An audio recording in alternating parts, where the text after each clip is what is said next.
Nous sommes heureux de partager ces instants avec vous, très chers téléspectateurs. Aujourd'hui, l'Église pense au grand temple, mais la journée, elle est dédiée aux soldats méthodistes parce que sur le plan national, la journée a été reportée. Je suis heureux de partager ce moment avec vous. C'est bien qu'on les voit sur ce plateau. Le très révérend Mathias Agnero, qui est l'aumônier national des militaires et paramilitaires de l'Église méthodique de Côte d'Ivoire. Je suis heureux de vous accueillir. Je suis au garde à vous. Merci beaucoup, très révérend. Mettez-vous au repos. Merci. Ensuite, adjudant Ntamon Pélagie, épouse Laïci. Quand on pense à ce nom-là, on a l'impression que nous venons de l'autre côté. Président chargé de communication de l'organisation des militaires et paramilitaires de l'Église méthodique de Côte d'Ivoire. Je suis heureux de vous accueillir. Bonheur partagé également. Voilà, merci. On se met au garde à vous avec vous. En troisième position, nous avons l'honneur d'accueillir notre ami Guy Berger Nyamnia. Il est membre du comité 3510. Tout à l'heure, vous saurez ce que cela veut dire. Il est chargé de communication à l'église Canaan de Cocody-Yangré. C'est cela? C'est bien cela. Bonne arrivée à vous. Merci beaucoup, pasteur. C'est un plaisir de partager ce moment avec vous. Plaisir partagé. Voilà. On va demander au très révérend de présenter ce moment au Seigneur. Inclinons-nous dans la prière. Rien ne peut se faire sans toi. C'est vrai. Quel que soit le temps, le lieu, les circonstances, c'est à toi que nous avons recours pour bien faire ce que tu nous commandes de faire, les ordonnant ou ordonnant toutes choses sous ton regard, selon ta bienveillance.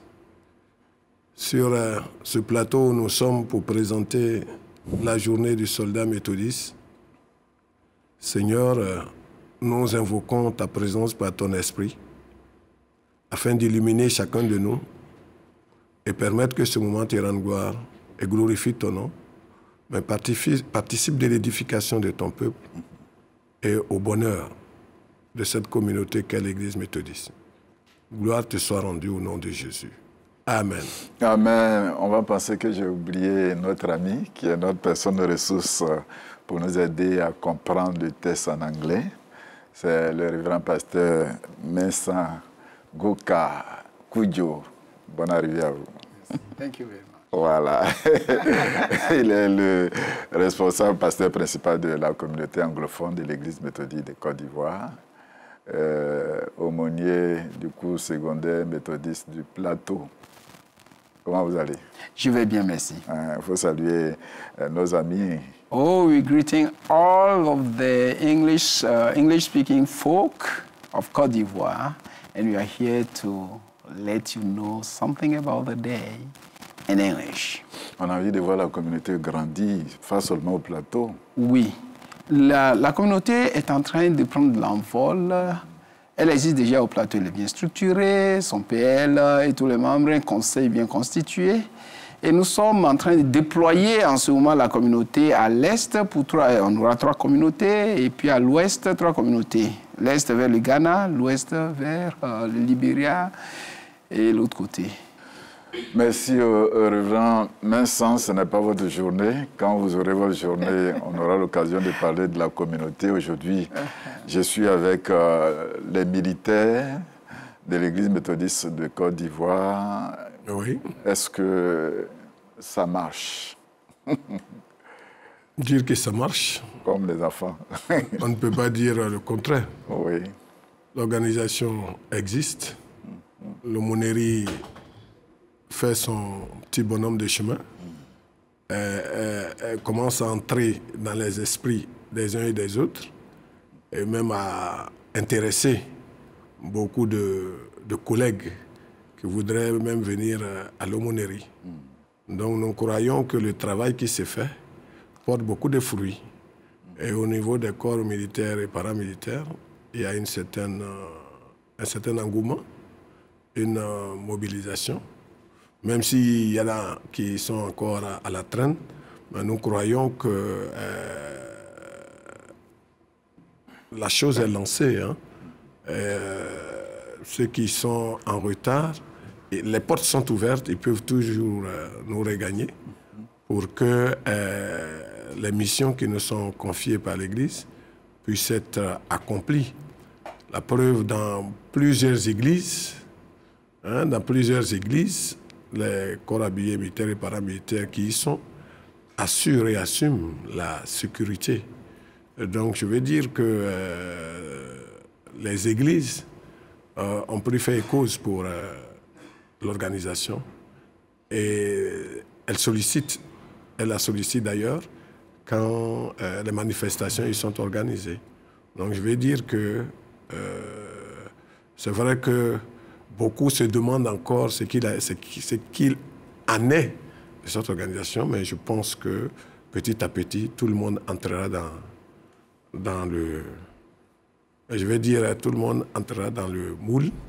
Et comme c'est une organisation assez jeune, même si on a 10 ans, il a fallu du temps pour permettre... On a dépassé aujourd'hui le stade de la sensibilisation, oui, parce que hier, c'était très compliqué. Je sais qu'il y a un travail qui a été fait au niveau de la communication. Oui, comme je l'ai dit, hein, au départ, c'était vraiment timide.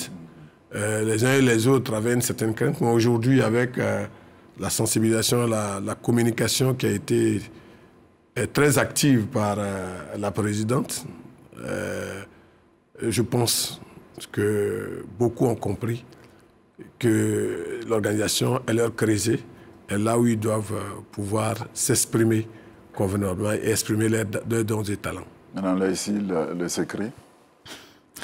Oui, pour renchérir, c'est-à-dire aborder dans le même sens que l'aumônier, effectivement, nous avons de bons retours en ce qui concerne notre organisation, notre merveilleuse organisation. Ça marche. Comme vous avez utilisé ce thème, ça marche, il faut le dire. Nous nous entendons. Mais tout à l'heure, vous avez dit que nous ne sommes plus au stade de la sensibilisation. Oui. Si, en toute chose, je pense qu'il faut toujours sensibiliser. Comme il a dit, il y en a qui sont encore réticents. Voilà. Et donc, chaque occasion qui nous est donnée, nous ne manquons pas d'appeler nos collaborateurs qui sont encore à la traîne. Sinon, il faut dire que l'organisation est active. Voilà, elle intervient dans plusieurs activités, dans plusieurs cérémonies de l'Église méthodiste de Côte d'Ivoire. Voilà.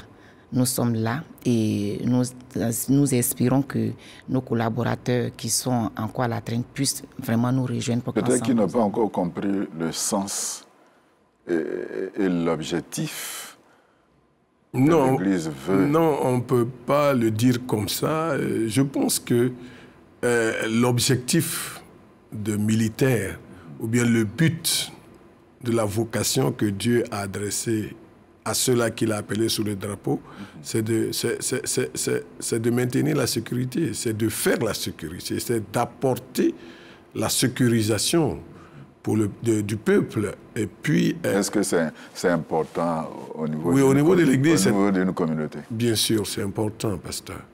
Le Dieu est un Dieu d'ordre. Pourquoi Dieu utilise les anges pour les combats qui sont à mener? Les soldats de Dieu, c'est les anges. Donc les soldats sur cette terre, c'est qui? C'est nous, les corps habillés militaires et paramilitaires, qui sommes appelés dans l'Église à servir. Donc c'est important et il faut ordonner, organiser, sécuriser les activités. Et surtout, et même la sécurité du bishop qui nous l'exige et qui nous le demande d'ailleurs. Et les dispositions sont en train d'être prises pour cela. Parce que nos autorités ont besoin d'être sécurisées. Mais est-ce que c'est la seule raison pour laquelle on organise les militaires au niveau de l'Église? Non, pas seulement. Je vais dire, bon, comment on appelle, l'essence de l'existence d'un militaire, c'est ça. C'est ce but-là d'abord. Et même pour l'Église, l'Église veut que cette organisation soit le creuset de l'évangélisation, un creuset pour l'évangélisation des militaires qui ne sont pas aussi de l'Église méthodiste, mais qui ont besoin. Les militaires ont besoin de l'Évangile. Et par le bien de cette organisation. Donc, voyant des militaires, des collègues être gagnés à l'évangile et parler de cet évangile à d'autres qui ne l'ont pas encore reçu, ça ouvre les portes. Donc, par l'organisation et en soutien à l'aumônerie, l'évangile est appelé à pénétrer les camps, à entrer dans l'esprit des militaires. Aujourd'hui, ils sont tous demandeurs. Nous travaillons avec eux, nous sommes au milieu d'eux, et nous voyons combien de fois ils ont besoin de l'évangile. Et donc, si l'organisation se positionne comme un élément pour apporter la parole de Dieu à ces militaires et paramilitaires, je pense que c'est une bonne chose. Et c'est aussi à cela que nous travaillons pour que l'aumônerie et l'organisation jouent pleinement leur mission d'avant-gardiste, des porteurs de la parole de Dieu.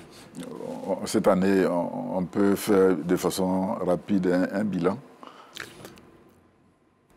Là, je vais laisser la parole à l'organisatrice avant de prendre...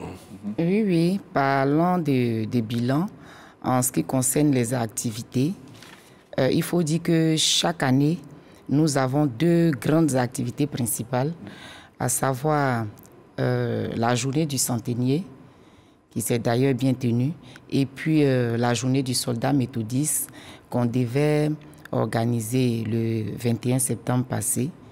Voilà, pour cause de l'hommage à notre bishop sortant, que je salue au passage d'ailleurs, nous avons dû reporter avec l'accord de l'Église cette cérémonie-là. Donc, je reviens pour dire que parlant des bilans, je peux dire que le bilan est positif parce que nos collaborateurs continuent de regagner cette structure-là. Voilà. Le bilan est également positif parce qu'aujourd'hui, moi, j'ai dit qu'il faut donner une autre appellation au corps habillé. Quand on entend corps habillé, déjà, les gens font allusion au sifflet. Celui-là qui est sur la route, qui siffle, c'est une mauvaise image que les gens ont des corps habillés. Alors qu'à travers cette organisation, on peut prouver que le corps habillé, ce n'est pas seulement celui qui s'arrête sur la route. Le corps habillé, c'est celui qui est là pour prendre soin de la population et ses biens, non seulement, mais qui sait être reconnaissant au Dieu suprême qui prend soin de lui quand il part dans ses missions, quand il abandonne son foyer, quand il va servir le prochain. Alors, en allant à l'église, en restant en accord avec cette structure-là, celui qui est Dieu peut regarder, ah, les corps habillés là, alors qu'eux aussi connaissent Dieu, il faut donner une nouvelle appellation au corps habillé.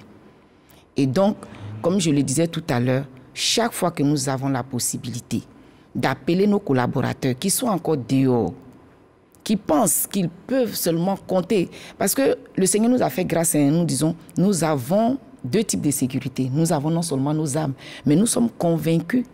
Comme le centenier qu'il a dit, il est un officier, il peut donner des ordres à tel serviteur, fais ceci, il obéit. Mais que le Seigneur Jésus dise un seul mot et son serviteur sera guéri. Donc Dieu nous a fait la grâce d'avoir les âmes.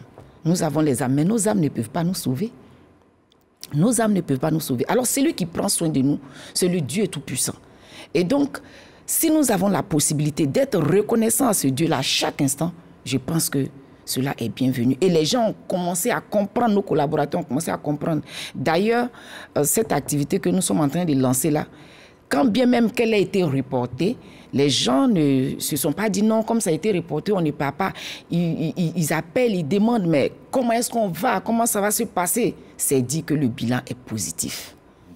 Oui, pour ajouter à ce que la chargée de communication a dit, très révérend, je veux dire que le bilan, cette année, il est positif. Hein. Il est largement atteint, puisque la première grande séance d'activité qui est le centenier s'est tenue dans le district d'Aboisseau. C'est bien déroulé sur les 3 jours. Et à cette activité, les gens en demandent toujours. Rappelez un peu le contenu. Oui, le centenier, un peu est en prélude à l'organisation de la journée nationale. Nous y allons, mais nous mettons beaucoup l'accent sur la prière pour les couples. Nous prions beaucoup pour les couples Et nous faisons beaucoup de méditation. Cette journée n'est pas une journée trop festive, mais elle est centrée sur la prière, sur les enseignements que nous donnons au corps habillé militaire et paramilitaire afin qu'ils soient vraiment en relation intime avec le Seigneur. Donc nous avons 3 jours d'intense activité qui s'achèvent avec une veillée de prière et le dimanche un culte d'action de grâce. Donc nous partons vendredi comme toujours et nous terminons dimanche. Samedi étant réservé, le vendredi nous faisons un culte d'ouverture, le samedi étant réservé spécifiquement pour les enseignements, les prières, les couples, les ateliers. Parfois on organise des ateliers, hein, et puis les marches méditatives. Et on clôt la journée de mardi et de samedi avec une marche méditative où nous marchons dans le désert, comme on dit, dans les endroits. Et au cours de cette marche, il y a des thèmes qui sont traités, il y a des enseignements qui sont donnés, il y a des questions d'approfondissement de la foi qui sont faits.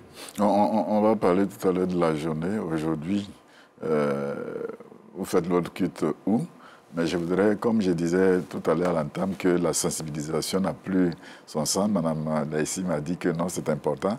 Peut-être qu'on va lui donner l'occasion de lancer encore l'appel. Ceux qui traînent encore, qui pensent que, bon... Oui, avant qu'elle ne prenne la parole, je vais dire non que... très bien. En fait, même, les militaires ne devaient plus être à la traîne, surtout les méthodistes. Parce que chacune de nos activités fait l'objet de messages dans les grands commandements. Fait l'objet de messages. Donc, nos activités sont reconnues et sont approuvées par nos... Mais c'est une question de spiritualité. Bon, vous ne pouvez pas me dire que toute la population adhère automatiquement à l'évangile. Non, je vais dire oui. Voilà. Quand je dis ils n'ont pas de raison, mais bon, c'est les gens, je veux dire que les gens ont des sensibilités. Les gens aussi ont des préférences. Beaucoup de militaires préfèrent être PL. Ceux qui sont dans les églises, ils préfèrent être PL. Ils préfèrent être conducteurs. Président de laïcs. Ils préfèrent être prédicateurs que de prouver ce qu'ils savent faire, c'est-à-dire faire ressortir leur fonction. Il y a beaucoup qui ne veulent pas aussi qu'on sache qu'ils sont militaires parce qu'ils pensent qu'ils seront gênés. Donc la sensibilisation, elle a sa place. Elle a sa place, bien sûr. Oui, bon, finalement, on va vous donner raison, la sensibilisation a sa place d'un côté. Sinon, déjà, il y a un bon nombre qui est informé de ces structures-là et qui militent. Donc, comme l'occasion nous est donnée, nous allons dire que ce dimanche 16 novembre, nous voulons inviter tous nos frères d'âme. Et puis, l'évangile, c'est un partage. On ne va pas seulement cibler les corps habillés, même si tu es civil. C'est aussi une occasion pour toi de venir prier. Certainement, dans ta famille, tu as un corps habillé aujourd'hui en Côte d'Ivoire ou même dans le monde entier. Il n'y a pas de famille où vraiment on n'a pas un corps habillé. Tu as ton cousin, ton neveu, tu as quelqu'un quelque part qui est corps habillé. Donc, tu peux venir prier pour lui. Parce que nous travaillons avec les âmes, nous nous déplaçons. Vraiment, nous avons besoin de prières, nous avons besoin de soutien. Alors, pour celui qui n'a pas encore reçu l'information, nous disons que ce dimanche 16 novembre 2025, nous serons dans le district de Jacquesville, voilà, à l'église, au temple Ebenezer, pour célébrer Ebenezer à Djamé? Non, Ebenezer de Jacquesville. De Jacquesville. Parce que j'ai pensé à Ebenezer de Plateau. Ebenezer de Jacquesville. Alors, si tu entends cette information-là, tu es concerné, tu peux venir. Voilà, donc c'est l'appel qu'on peut lancer. Il n'y a pas à hésiter. Il faut venir pour partager ce culte-là. C'est un culte d'action de grâce. Comme on le disait tantôt, habituellement, nous allons pour 3 jours. Mais vu la sensibilité, la situation du pays, nous voulons dire, il y a des collaborateurs qui sont encore consignés. Donc, c'est l'expression. Voilà. Je pensais que c'était réquisitionné. Non, nous ne sommes pas en guerre. Nous ne sommes pas en guerre. Ah, d'accord, ok. C'est un peu trop fort, c'est comme si on était en guerre. Ah, d'accord, ok. Voilà, qui sont consignés. Alors, si tu sais que ce dimanche-là, tu n'es pas consigné, voilà, tu viens, au lieu d'aller dans ton église locale pour faire ton culte habituel, c'est le moment pour toi de nous retrouver à Jacquesville pour ensemble faire ce culte d'action de grâce-là. Nous avons dit culte d'action de grâce parce que nous n'allons pas faire les autres activités que nous avons l'habitude de faire. Voilà, vu que c'est un seul jour. Nous allons porter cette tenue-là, c'est pourquoi nous sommes habillés comme ça. Voilà, le polo de l'aumônerie militaire et paramilitaire. Nous allons trouver nos frères et sœurs de cette communauté-là. Déjà, ils ont tout mis en place pour nous recevoir, donc il n'y a pas de problème. Nous faisons le culte, nous adorons le Seigneur. Et nous sortons... Comment se fait le déplacement individuellement? Effectivement, nous avons un cas qui est mis à la disposition de cette aumônerie-là. Nous allons prendre nos frères... Ce matin même? Ou bien c'est ce matin? Non, non, c'est le dimanche matin. C'est le dimanche matin? Ce dimanche matin-là. Oui. Nous aurons 2 lieux de rassemblement. C'est-à-dire à Jérusalem, des 220 logements. Oui.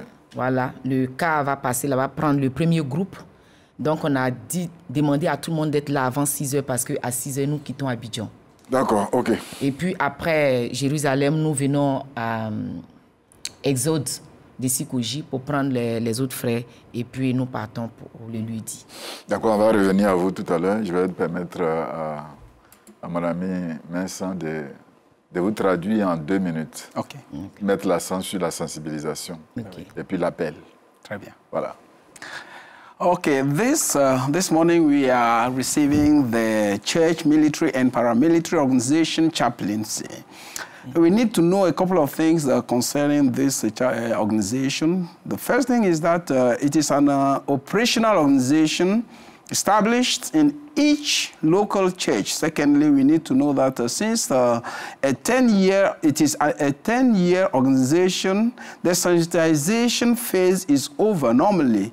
But more and more people know, while more and more people know of it, some still have to know more about it. Also, the communications manager just says that sensitizing needs to be permanent. For some are still hesitating to join. So the Lord's calling of the military is a holy calling for earthly soldiers are responsive to the angels who are the heavenly soldiers. Another fact is that the military needs the gospel. And the aim of this organization is sharing the word of God with the armed forces. Their activities, there are 2 main activities for them, Officers' Day and the Soldiers' Day. Another name has to be given to them, as says the communications manager. Instead of the clothed body, as they call it, it has to be a servant of the cross body. Although we have weapons, says our sister, we cannot be saved by the weapons, only God saves. So they have attained their aims. The Officers' Day has been celebrated, and this is not a festival per se, but a prayer and a teaching day, a 3-day activity, meditative marching, which is marching in the wilderness, normally. The military officers should join, but most of them choose to be lay leaders in the local churches instead of serving the Lord as armed forces. So the last thing that you have to do to know about the organization is that the celebration this year is taking place at Jacquesville, where there shall be a Thanksgiving service at the Ebenezer Temple of Jacquesville. Thank you. Merci bien. Nous faisons une pause pour écouter la chorale liturgique de l'église méthodiste Canaan de Cocody-Angré.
L'introduction, elle est bien faite avec la chorale liturgique de Cocody Angré.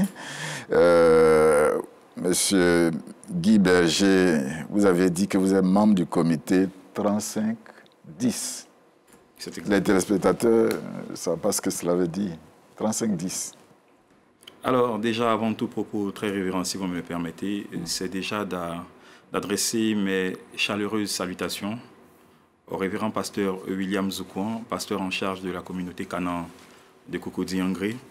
Également adresser mes salutations à tout le clergé et le conseil paroissial ainsi qu'à la magnifique communauté Canaan Cocody Angré. Déjà, ensuite, dire merci à l'Église. Donc, gagnons le temps. Ok. Pour que vous puissiez dire beaucoup de choses. Ah, d'accord. Oui, allez-y. Ok, d'accord. Merci encore pour ce privilège que vous nous faites de communiquer sur cet événement. 3510, déjà, il faut dire que c'est un concept purement local Canaan. Pourquoi 3510 35 déjà pour symboliser, sinon pour représenter les 35 années d'existence de la communauté Canaan Cocody Angré, parce que ça fait 35 ans depuis 90 que la communauté existe. Et 10 pour rappeler que nous sommes au 10e anniversaire de la dédicace du temple Canaan, donc célébration 35-10. Il est donc pour nous question, en cette année 2025, de marquer le pas et de dire merci à l'Éternel pour tout ce qu'il a fait pour cette communauté, pour tout ce qu'il a fait dans la vie de toutes ces familles de Canaan Cocody Angré. 35, c'est suffisant, parce que hier, j'étais avec la communauté de 220 logements, ils fêtent le jubilé.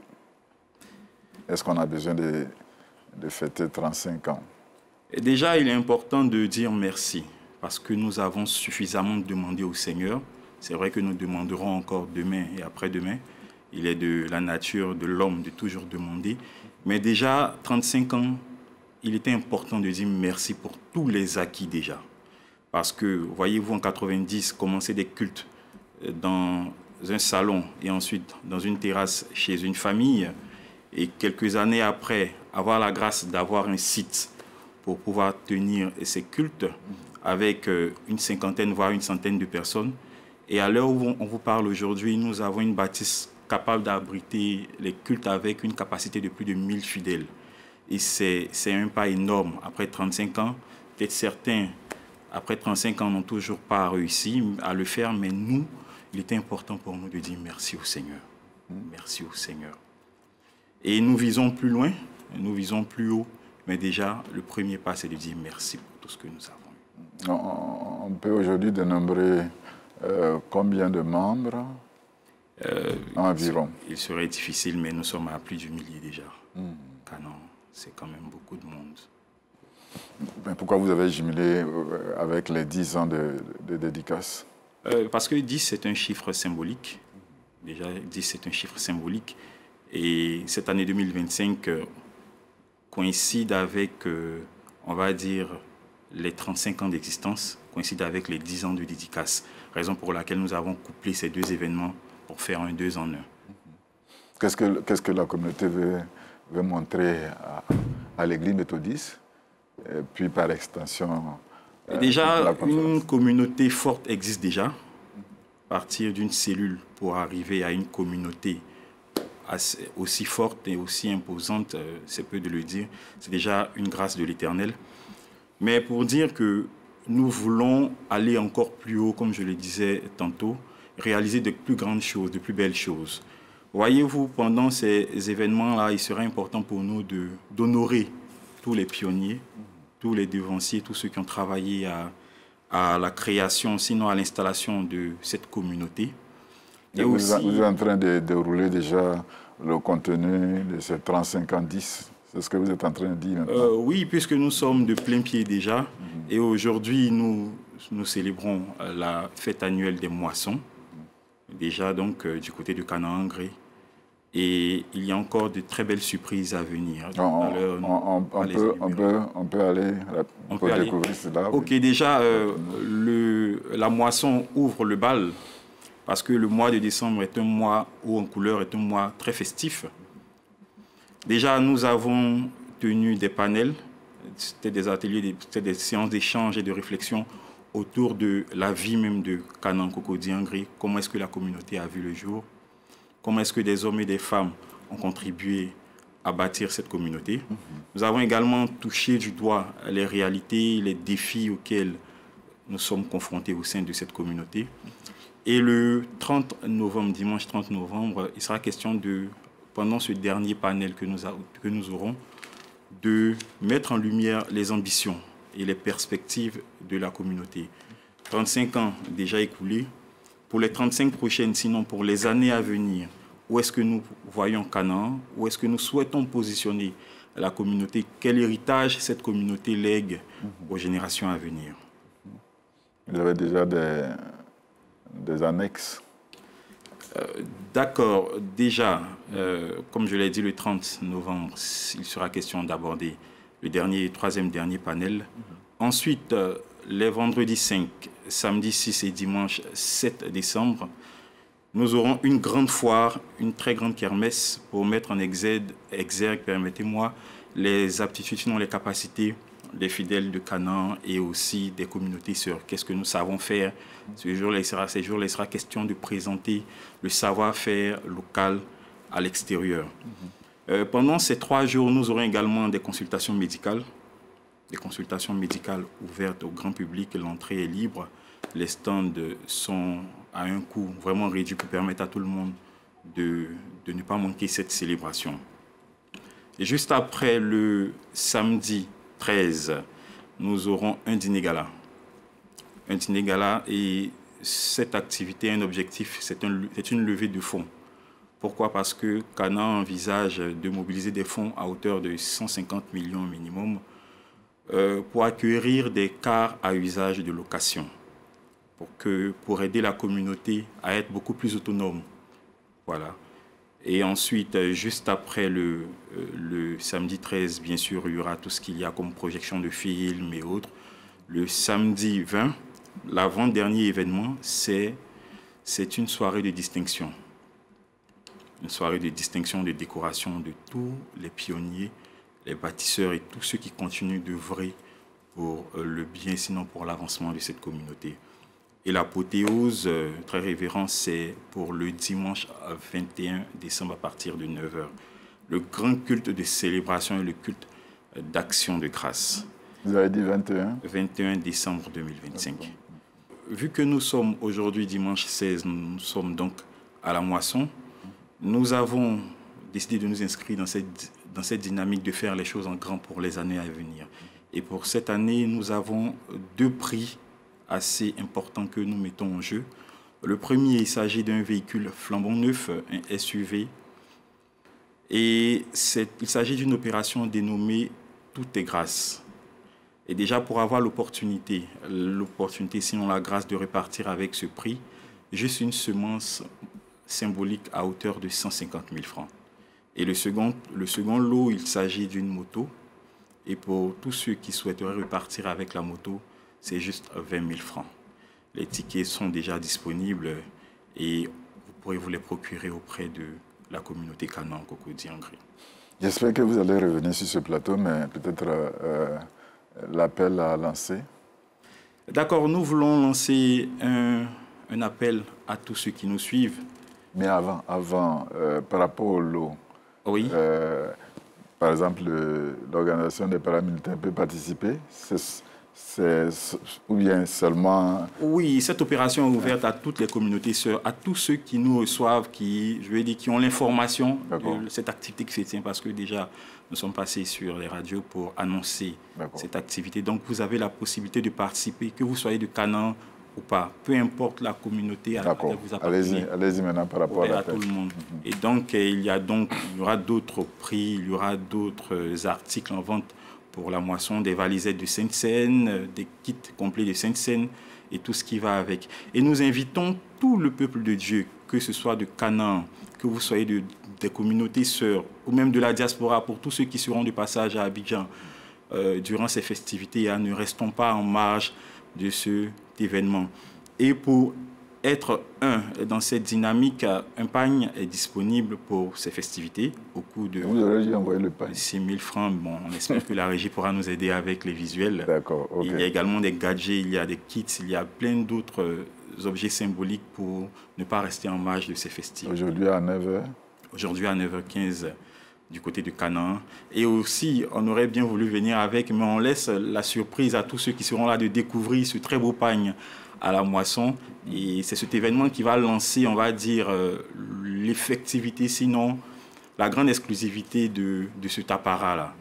Voilà, du côté de Canaan. Donc nous vous attendons à partir de 9h15 et tout ce mois de décembre, on espère vous avoir avec nous.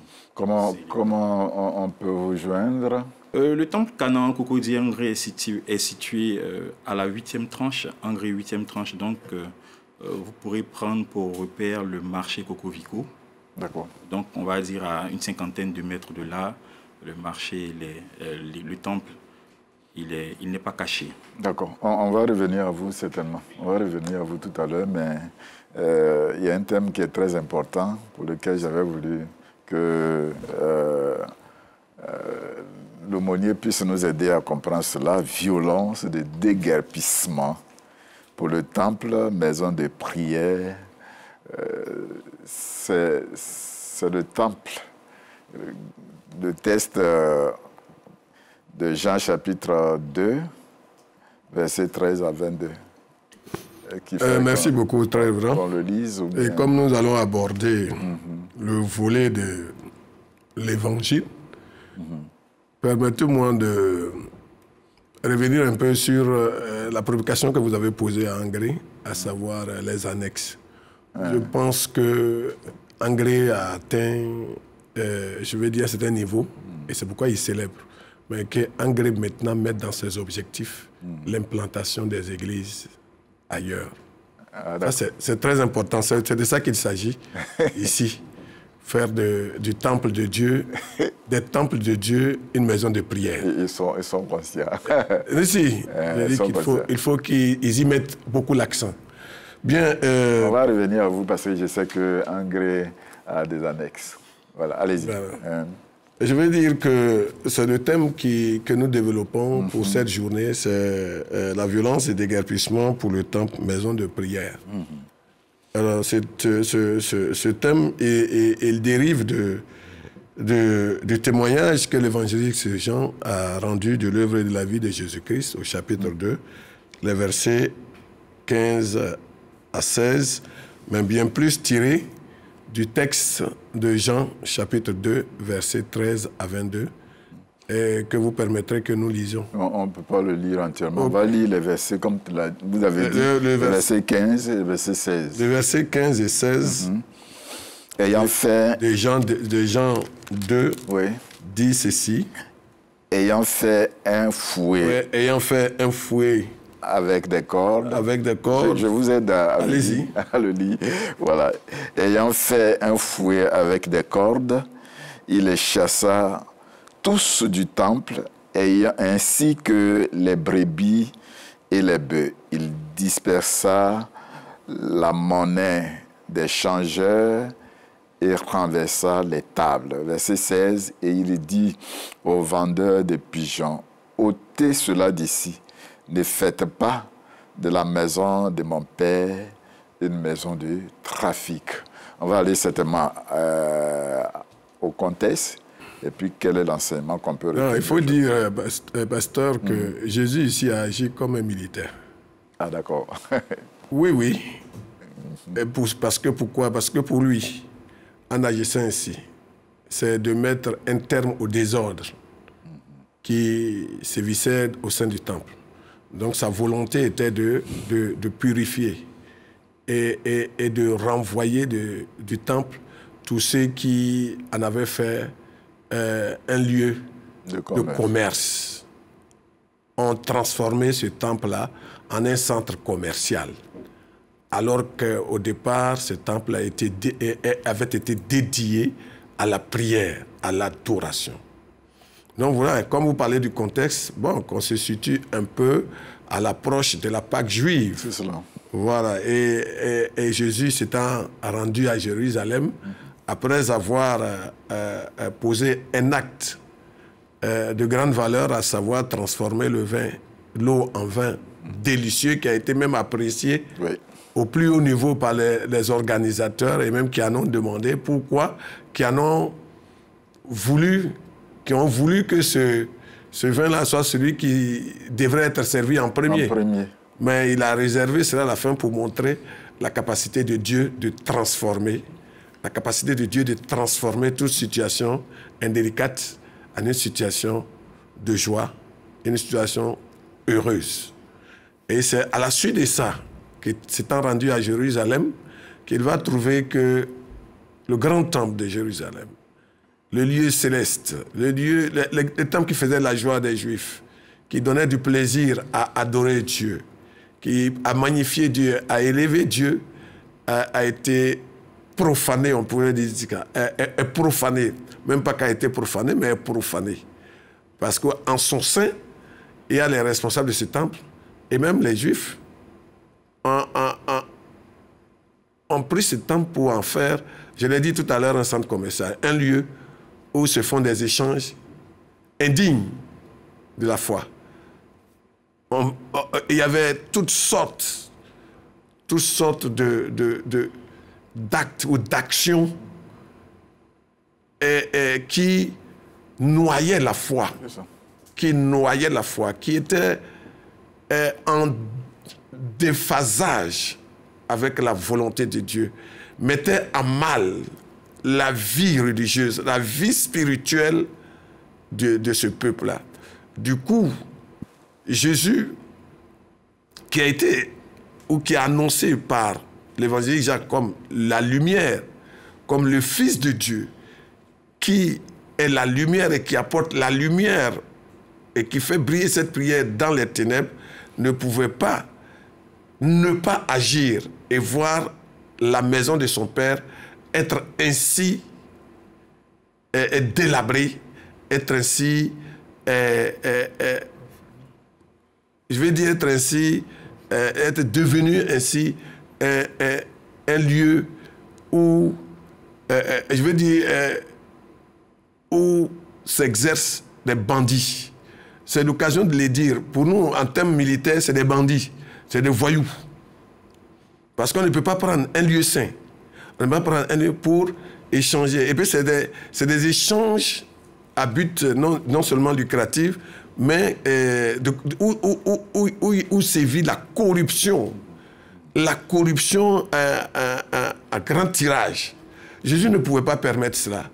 C'est pourquoi, quand vous nous voyez les militaires agir, on pense que nous sommes violents, mais nous ne le sommes pas réellement. Nous agissons pour ramener la paix, pour assainir, pour permettre qu'il y ait une sécurité, mais que le peuple pour lequel nous sommes établis en tant que militaires puisse bénéficier de la joie et du bonheur. Donc voilà l'acte que Jésus a posé. Donc en renvoyant tous ces responsables, tous ces acteurs qui opèrent dans le noir, ternissent les temples, mettent des ténèbres dans ce temple. Jésus a voulu donc agir de la sorte en déguerpissant tous ces acteurs pour purifier, pour rendre pur, pour mettre la lumière qu'il est et la lumière qu'est Dieu au sein de ce temple. Aujourd'hui, qu'est-ce qu'on peut retenir? Qu'est-ce que cela veut nous démontrer aujourd'hui? Non, c'est ce que je suis en train de dire. Je pense qu'aujourd'hui, c'est vrai que c'est la journée du grand temple.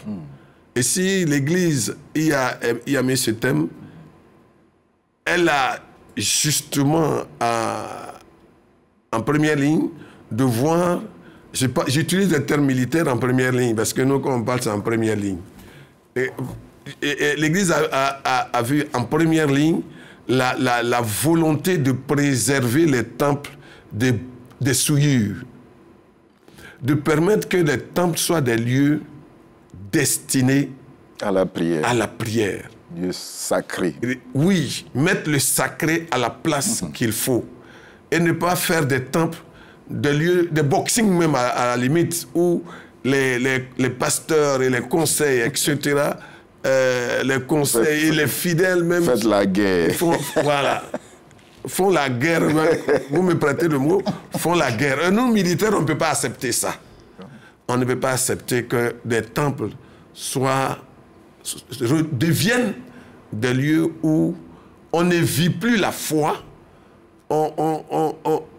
plutôt que de trouver la paix, de tisser la relation avec Dieu, on puisse faire des lieux où les gens viennent et repartent encore les cœurs serrés. Alors que quand ils viennent au temple, c'est pour décharger, c'est pour déposer leur fardeau aux pieds du Seigneur.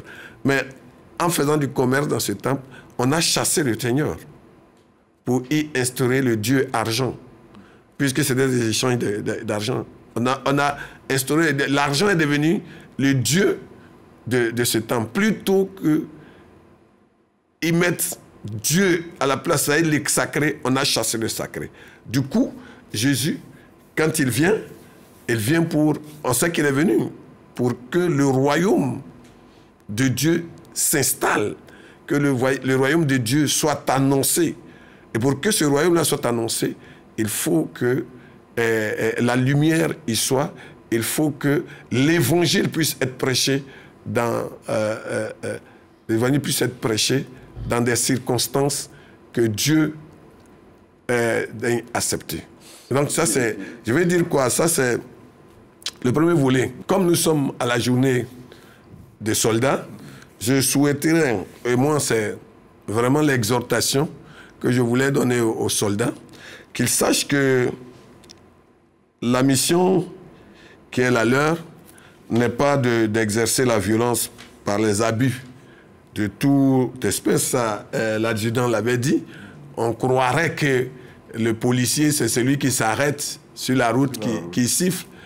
On condamne très souvent, alors que ce n'est pas leur mission. Leur mission, c'est de travailler de mieux en mieux à plaire à Dieu. C'est-à-dire, pendant que le peuple aujourd'hui est apeuré, c'est de mettre la confiance.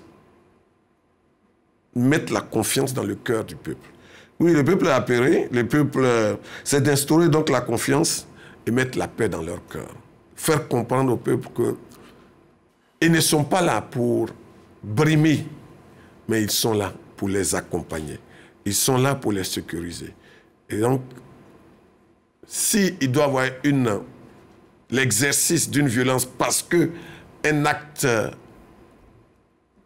criminel aurait été posé, les règles exigent que le policier ou le militaire ou le gendarme fasse usage d'une certaine dignité dans l'accomplissement de sa mission. Je crois que c'est essentiel parce que le temps est avancé. On va permettre que ceux qui ne comprennent pas aussi le français par rapport au test, mais surtout par rapport aux enseignements que le très révérend vient de dire.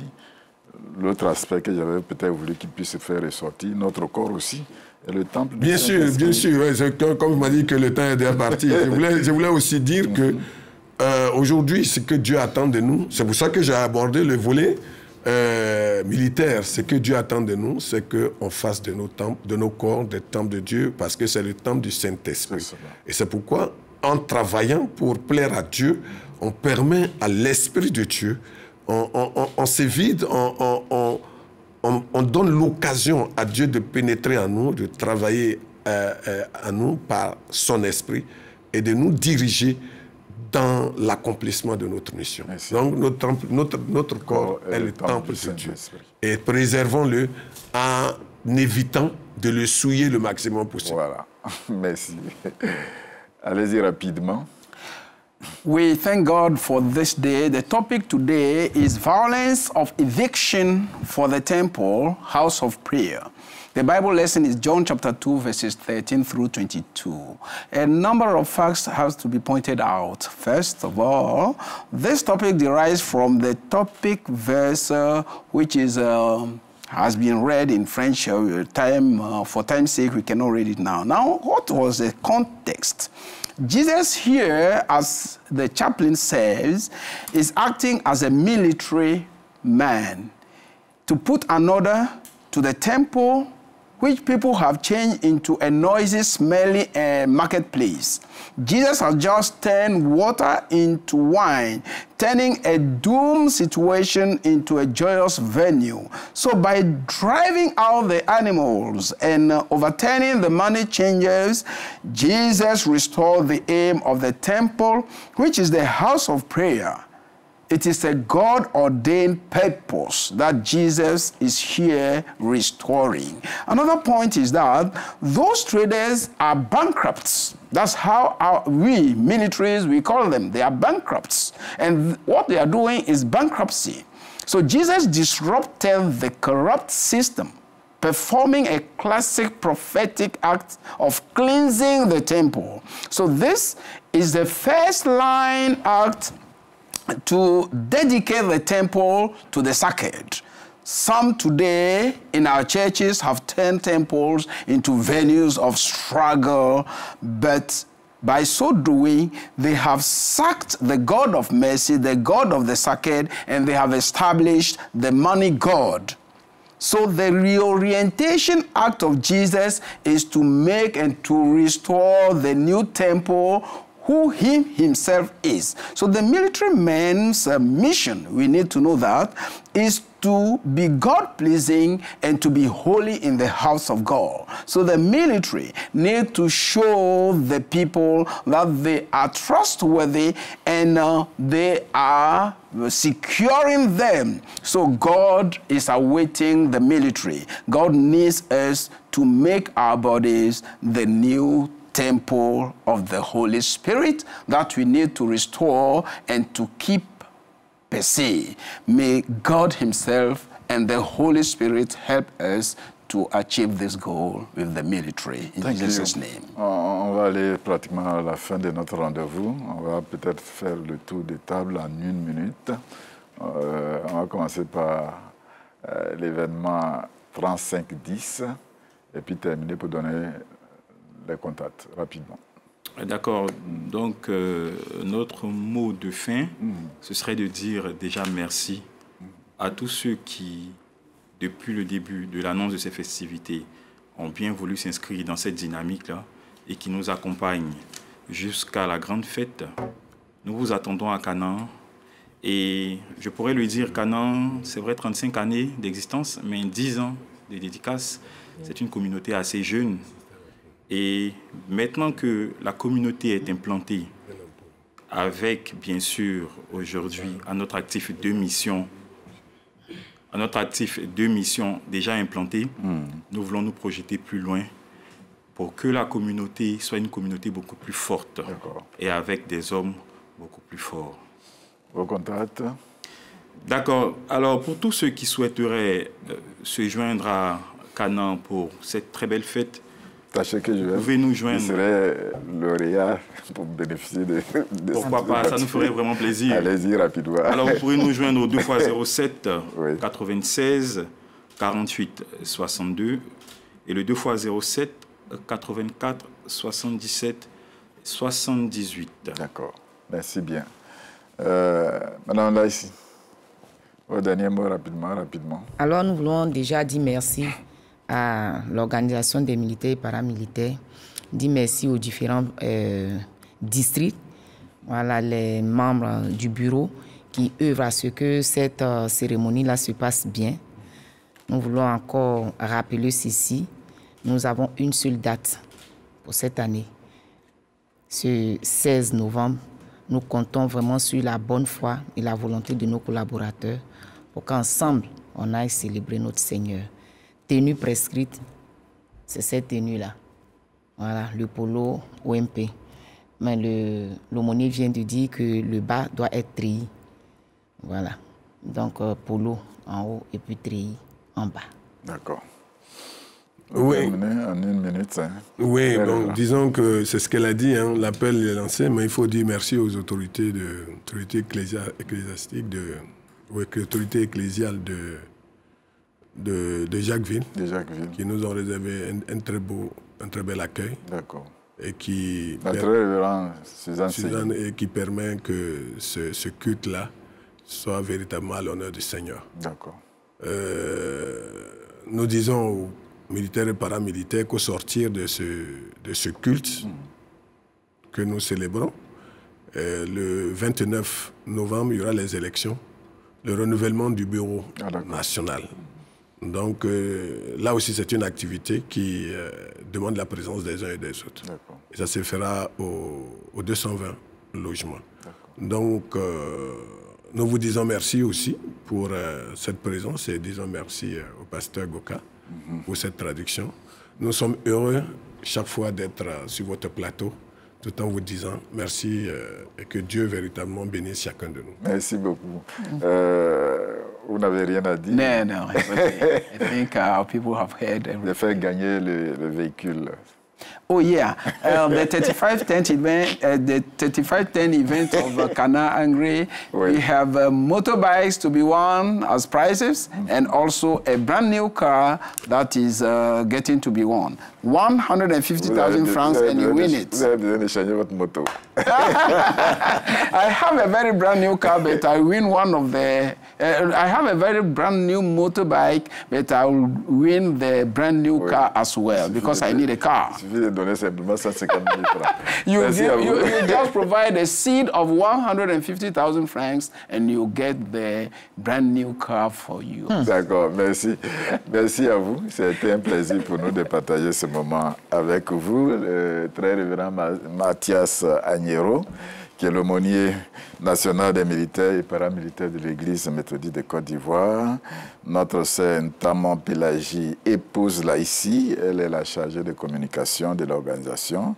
Et notre frère Guy Berger Nyamia, membre du comité 3510. Vous avez compris qu'on doit aller à Angers tout à l'heure pour prendre la C'est voiture. ça même. Que le Seigneur vous bénisse.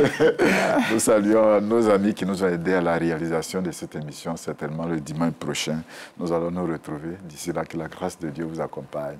Amen. Amen. Amen.